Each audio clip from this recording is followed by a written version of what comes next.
they're getting out into the onto the ether the thought of possibly nuclear, and therefore that gives them possibly a leverage at some stage to use a single tactical sort of weapon or something. Well, I think first of all, one's got to say that this claim is completely laughable. It's clearly nonsense.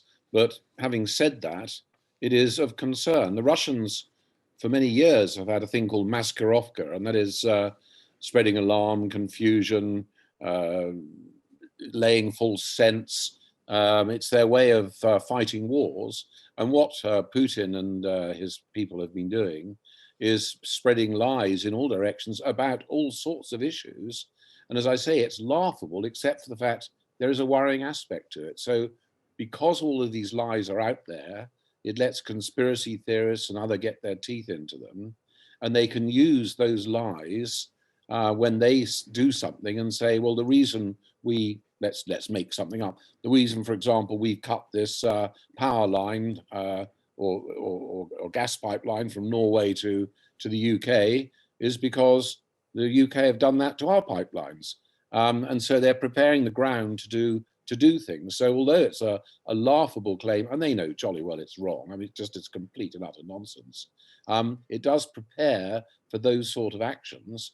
And therefore we have to take them quite seriously. They've done the same in terms of the Ukraine, where they've been talking about Ukraine using a dirty bomb. The reason there is they're getting out into onto the ether the thought of possibly nuclear, and therefore that gives them possibly a leverage at some stage to use a single tactical sort of weapon or something. So they're doing this in all sorts of areas, spreading these lies and confusion.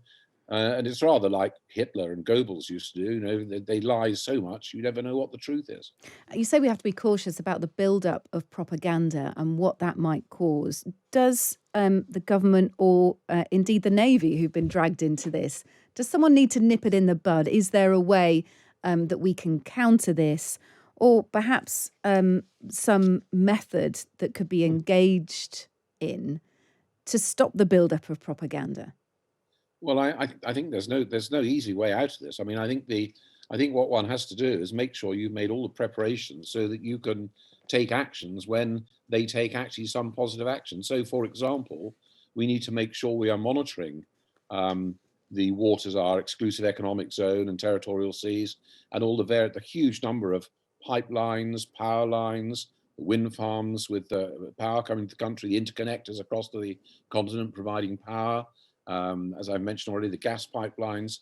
We need to make sure that we have got in place the mechanisms to monitor these very closely, to make sure we've got the assets that can look after them if needs be. And we need to make sure we're monitoring and tracking very carefully, for example, the Russian, and I'm talking pipelines here, I mean, there are lots of other things. There are Russian ships, and they've done this for a number of years. They built submarines, specialist ships, designed to go down and cause trouble with undersea cables, pipelines and things. We know where they are. We know where all their ships are all the time, actually. We have a very good handle on that. They need to be monitored, checked. We need to make sure we have keep a very close eye on them when in our waters. So, for example, in the Shetlands recently, where power was lost a couple of times, and I'm sure that it was probably a dredger or something, or a trawler did it, but actually there was a Russian ship of the type that can cause damage to power lines in that region. And hopefully we're monitoring them very closely and making sure we're seeing what they're doing. Now we need to do that, and we need to do that in every single area of our endeavour. So we need to. Sorry to interrupt. We need to up our surveillance effectively, and we need to up our surveillance, yeah. and we need to be able to take action when it needs to be done. Putin has a soft spot for the maritime. I think his father was involved with the Navy. He's very proud of his Navy. He knows that our Navy is extremely good. It was 2005, so that must 17 years ago, was in number 10, when he was giving medals to some of my sailors who'd rescued Russians who were trapped deep, deep, deep down below the sea in the Far East. And he couldn't do that. His Navy couldn't do it. We were really the only Navy that could do it. We rescued them. Sadly, we'd offered some months before that to rescue the sailors who were in the Kursk, which was one of his nuclear submarines that had sunk to the bottom. He didn't use us. He was unwilling to use us, and they all died. And so I think he'd learned his lesson. Yeah. So he knows we're good at things. He's wary of us, and when he's wary of things, he likes to rattle the cage and Yeah. denigrate and things like that. The Russian Foreign Ministry spokeswoman Maria Zakharova also said that London needed to respond to the allegations that Liz Truss had sent a text message saying it's done to Antony Blinken, the US Secretary of State, after the attack. That is a conspiracy theory, of course, but it does lead me to wonder where the basis of that has come from and whether there is a concern from you, Admiral Lord West, about security within government. At the weekend, there was a story in the Mail on Sunday that Liz Truss's phone was hacked by Russia. We know that the Home Secretary's used her personal email address for government documents. Are you concerned that perhaps we're not being as vigilant about security as we should be? Well, I think, first of all, in response to the first bit of that question, that was false news and conspiracy theories and just a complete nonsense, referring to that To the message. text message that Russia say that Liz Truss sent. Yeah, And it's okay. the sort of thing they do, and it's total nonsense. As regards ministers using their own phones and things like that, all ministers should understand that you never use your own mobile or your own equipments for sending messages that contain anything that's classified, but actually anything that's sensitive, because you have to work on the principle that whenever you click on your phone, that it's being listened to by someone. I was taught that from day one as a young officer involved in intelligence decades ago. You always assume, if you're not on a proper circuit designated by the government and looked after by the government, you've got to assume that someone's listening to it. And I'm afraid there has become a bit of a trend with ministers and those in positions of power to forget about this. And it's happened a number of times over the years. It's happened in the past as well.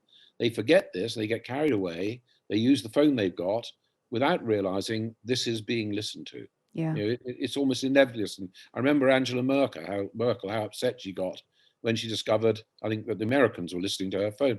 Well, it wasn't only the Americans listening to her phone; everyone was listening to her phone. That if you're a head of state and you're using an open circuit, everybody wants to know what you're saying, and you've got to take this very seriously, and you can't afford to just go and talk loosely on these things. Yeah. Finally, Lord West, I just wonder if you'd give me your comments on the Royal Navy having launched an investigation into claims that women serving on Britain's nuclear submarines were subjected to misogynistic culture, hit with clipboards, ranked according to a rape list, are some of the allegations here, which are being investigated, as I said. But I just wonder if you would give me your comment on those disturbing reports. Well, I think these allegations are really extremely worrying, and if they're true, it's appalling, and something's got to be done about it. And I think the First Sea Lord has already said that he's going to absolutely go flat out to find out the full truth of all these things, and then if the people who are responsible, if they've done these things, will get their full penalties. I mean, it is outrageous behaviour. I wrote a paper years ago saying that women should serve at sea, and that wasn't necessarily a popular thing at that stage because times have changed. That was way back in the late 1990s, and women did go to sea after that, and they performed brilliantly at sea. And I think if these charges are true, then it is outrageous, and something's got to be done about it. We need the men and women of our military. They've all got to be treated exactly the same. We can't afford this sort of behaviour. And that way, then we have a navy that is able to fight and win. And that, after all, is the most important thing. And I think column inches of on these allegations, and I hope they're not true, but I'm sure they are, actually, to be quite honest, because they wouldn't have come out in that way, is a really sad thing. I'd like to see column inches saying, why haven't we got enough aircraft for our aircraft carriers? Why aren't we getting the right missiles so that when Russia goes even further and there's a world war, we can actually confront her, stop the war, and return to a more stable basis? So at the sort of bottom of your heart, really, your gut tells you that these allegations, because of the way that they've been reported, are probably true. I would be surprised if there's not some truth in it. And if there is, I'm appalled, and something's, it's got to be rooted out Yeah. without a doubt. Thank you so much for joining us. I appreciate it. Admiral Lord West, former Security Minister and First Sea Lord. Good to speak to you. Thank you.